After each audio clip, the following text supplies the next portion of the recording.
Notice this. This is first principles. Most people think the main conflict in One Piece is simple: pirates versus the world government, freedom versus control, or Luffy versus Imu. However, there is something strange about the way Imu operates. Imu doesn't just kill people, Imu erases them. Not physically, but narratively. Their names disappear. Their history disappears. Even the fact they existed begins to fade. And that raises a very uncomfortable question. What if Imu's true power isn't destruction, but sedation? Not ending things, but putting them to sleep. When you sleep, you are not gone.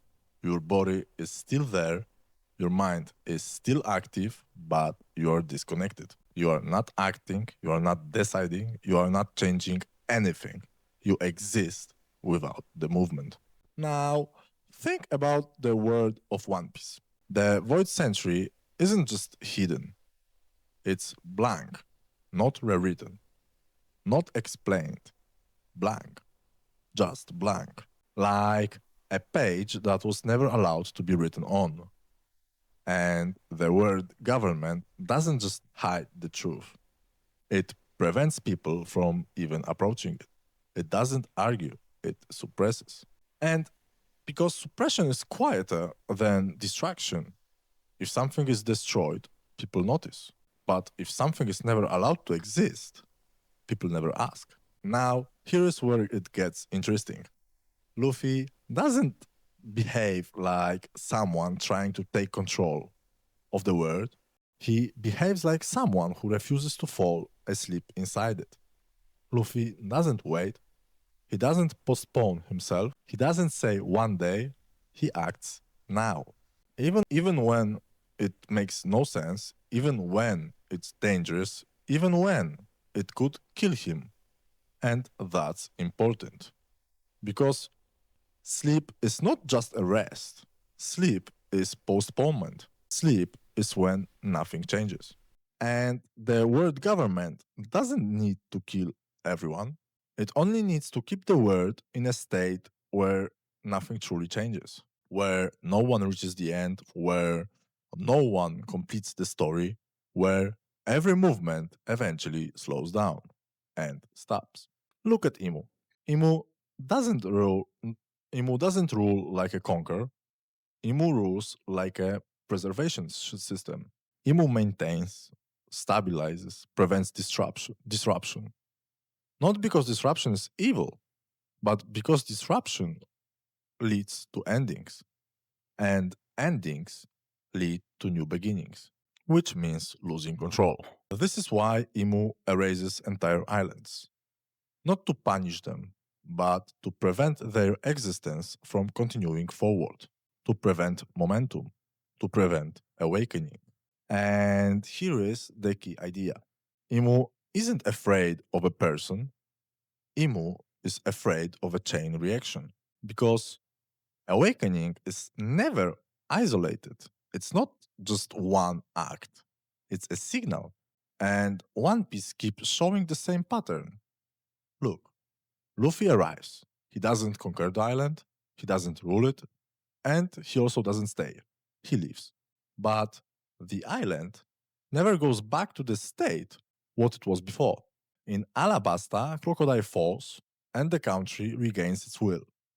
In Enies Lobby, the world government doesn't just lose a fight, it loses the illusion that it can never be challenged. At Marineford, Whitebird dies, and instead of ending an era, it starts a new one. In Dressrosa, the flamingo falls, and the invisible system becomes visible. In Wano, Kaido falls, and the country that was frozen in isolation begins to open.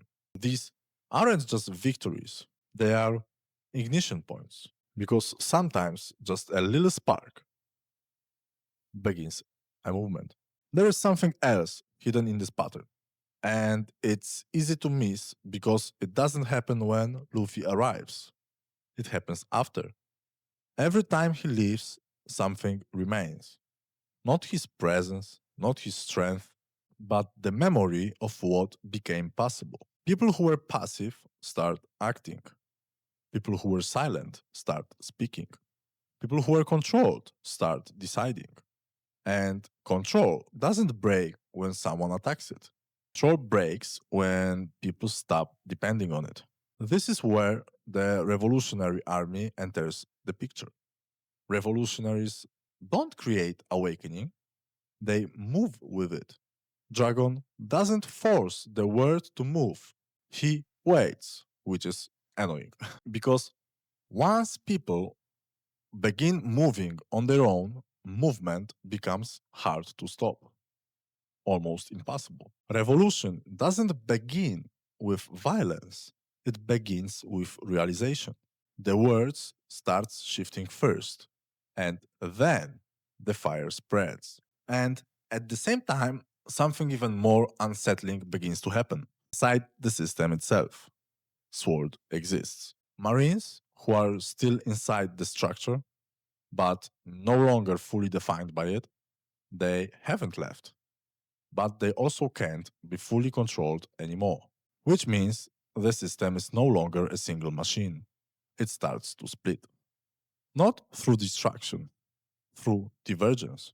And once that line blurs, control becomes temporary. Not because it was defeated, but because it was outgrown. Now, think about the will of D. People with D don't hesitate the same way. They don't postpone themselves the same way. They move forward even when they know the cost. And there is a pattern. They smile when facing death. Not because they want to die, but because they were never asleep. They were already living. Death doesn't threaten someone who is already fully present. Death only threatens someone who is still waiting to begin. So, what if the true conflict in One Piece isn't freedom versus control? What if it's awakening versus sedation? What if Imu isn't trying to rule the world, but keep it asleep? Keep it stable, keep it predictable, keep it unfinished, because a finished story cannot be controlled anymore. A person who has fully defined themselves cannot be redirected anymore. They have already signed their name. They have already moved. And maybe that's why Roger laughed. Not because he found the treasure, but because he understood the mechanism. He understood that the word wasn't missing an object, it was missing completion.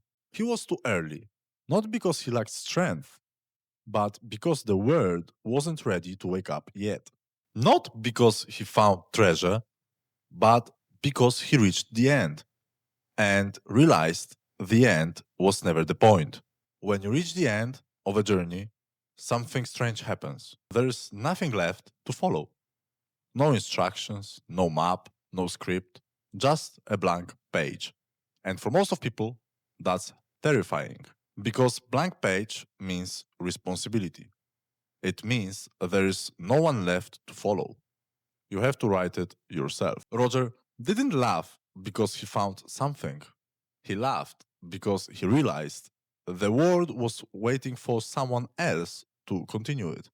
He was too early, not too early to find it, too early to continue it. Because One Piece was never the end of the story. It was the point where the story becomes yours. And maybe that's why Imu is really afraid of. Not someone finding the treasure, but someone reaching the point where they no longer need permission to move forward. Because once someone starts writing again, the world can no longer be kept asleep. But Luffy, he's built different. Luffy doesn't try to wake the world by force. He wakes it by moving inside it. Every island he visits changes. Every person he meets changes. Not because he tells them what to do, but because he reminds them they were never supposed to be asleep. He reminds them they were always capable of movement, of decision, of acting. of chasing the dream. So maybe Emu isn't evil. Maybe Emu is afraid. Afraid of the moment the world fully wakes up. Afraid of the moment movement becomes irreversible.